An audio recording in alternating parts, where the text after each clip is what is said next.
अगर Mariana trench में एक न्यूक्लियर बम फट जाए तो क्या होगा? यह है जारबोम्बा, वो न्यूक्लियर बम जो सोवियत नेता निकिता खुर्शचोव ने कोल्ड वॉर के दौरान पश्चिम को दिखाने का वादा किया था। 58.6 मेगाटन की जबरदस्त ताकत, जिसके बाद का ब्लास्ट वेव 3 बार दुनिया का चक्कर लगाता है। और यह है मारियाना ट्रेंच, पृथ्वी की सबसे गहरी दरार, जो लगभग 7 मील 11 किलोमीटर गहरी है। यह ट्रेंच लगभग 3 मील 5 किलोमीटर चौड़ी है और पूरी तरह से पानी से भरी हुई है। जारबोम्बा को 6.5 मील 10.5 किलोमीटर की ऊंचाई से गिराया गया था, जो कि मारियाना ट्रेंच की गहराई के बराबर है। क्या यह संयोग है? मुझे नहीं लगता। तो क्या होगा अगर हम एक न्यूक्लियर बम मारियाना ट्रेंच की गहराई में गिरा दें? ठीक है, हमने तय किया है कि हम मारियाना ट्रेंच को उड़ा देंगे। अब सवाल यह है कि क्या होगा। इस सवाल का जवाब देने से पहले हमें बम को 7 मील 11 किलोमीटर गैलाटी की गहराई तक कैसे पहुंचाया जाए, यह समझना होगा। असल में पानी की घनता 1 ग्राम प्रति घन सेंटीमीटर है, जिसका मतलब है कि इन गहराइयों पर पानी का दबाव 110 मेगापास्कल तक पहुंच जाएगा, यानी सामान्य वायुमंडलीय दबाव से 1100 गुना ज्यादा। इसका मतलब यह है कि एक सामान्य लीड की बाहरी परत वाला न्यूक्लियर बम इन गहराइयों में बस दबकर चपटा हो जाएगा, बिना फटे। जाहिर है, इस स्थिति में धमाका नहीं होगा। और मजेदार बात यह है कि बम बस एक विशाल यूरेनियम पैनकेक की तरह 130 फीट 40 मीटर चौड़ा बॉटम पर पहुंच जाएगा। यह पैनकेक सदियों तक रेडिएशन छोड़ता रहेगा, क्योंकि यूरेनियम का आधा जीवन 2000 साल है। लेकिन इस स्थिति में कोई धमाका नहीं होगा।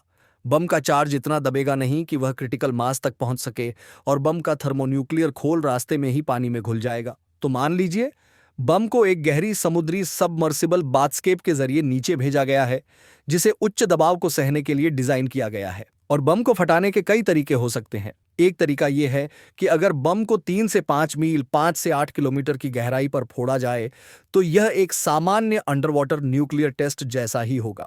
लेकिन फर्क यह होगा कि एक 400 फीट 122 मीटर ऊंची सुनामी सागर की सतह पर उठेगी, जो जापान और दक्षिण पूर्वी एशिया को पूरी तरह से बहा ले जाएगी। ऑस्ट्रेलिया का आधा हिस्सा और चीन के पूर्वी हिस्सों में भी जबरदस्त बाढ़ आएगी, और अमेरिका के प्रशांत तट, खासकर सैन फ्रांसिस्को और लॉस एंजेलिस 250 फीट 76 मीटर तक ऊंची लहरों से घिर जाएंगे। दुनिया के अन्य हिस्सों में भी सुनामी का असर होगा, लेकिन वे थोड़े हल्के होंगे। और प्रशांत महासागर में पृष्ठभूमि रेडिएशन कुछ दिन बढ़ जाएगा, फिर सामान्य हो जाएगा। अगर बम 5 से 7 मील 8 से 11 किलोमीटर की गहराई पर फटा, तो हमें यह भी ध्यान में रखना होगा कि मारियाना ट्रेंच 2 टेक्टोनिक प्लेट्स के बीच स्थित है। अगर यहां दुनिया के सबसे शक्तिशाली न्यूक्लियर डिवाइस को फोड़ा जाए, तो धमाके की शॉकवेव, जो हाइड्रोस्टैटिक प्रभाव से मजबूत होगी, एक बहुत बड़ा डाउनवर्ड फोर्स पैदा करेगी। इसके कारण प्लेट्स एक दूसरे से टकरा सकती हैं या अलग हो सकती हैं, और यह किसी भी स्थिति में मानवता के लिए खतरनाक होगा। अगर बम के फटने से या उसके पास से बहुत बड़ी सुनामी पैदा हुई, तो उसके बाद सुनामी का एक और बड़ा तूफान आएगा। इसके बाद भूकंप का एक सिलसिला शुरू होगा, जो पूरे रिंग ऑफ फायर में फैल जाएगा, जिससे और भी बड़ी सुनामी आएगी। इसके बाद जो मैग्मा रिलीज होगा, उससे ज्वालामुखी इरप्ट होंगे, और फिर यह सब एक लंबी खतरनाक प्रक्रिया होगी। यह ज्वालामुखी गतिविधि कम से कम 1 महीने तक जारी रहेगी, और इस दौरान तेज बारिश और धुआं हमारे आकाश को कवर कर देगा, जिससे एरियल ट्रेवल पर असर पड़ेगा और सूर्य की रोशनी कम हो जाएगी। यह सब कुछ मिलाकर एक न्यूक्लियर विंटर जैसा हो सकता है, यानी पृथ्वी बहुत ठंडी हो सकती है। इसके साथ ही दुनिया भर में कई प्रजातियां इंसान समेत संकट में पड़ सकती हैं। अगर बम को 1.5 मील 2.5 किलोमीटर की गहराई पर फोड़ा जाए, तो यह पृथ्वी की क्रस्ट में एक बड़ा छेद बना सकता है, जिससे एक नया महाद्वीप बन सकता है।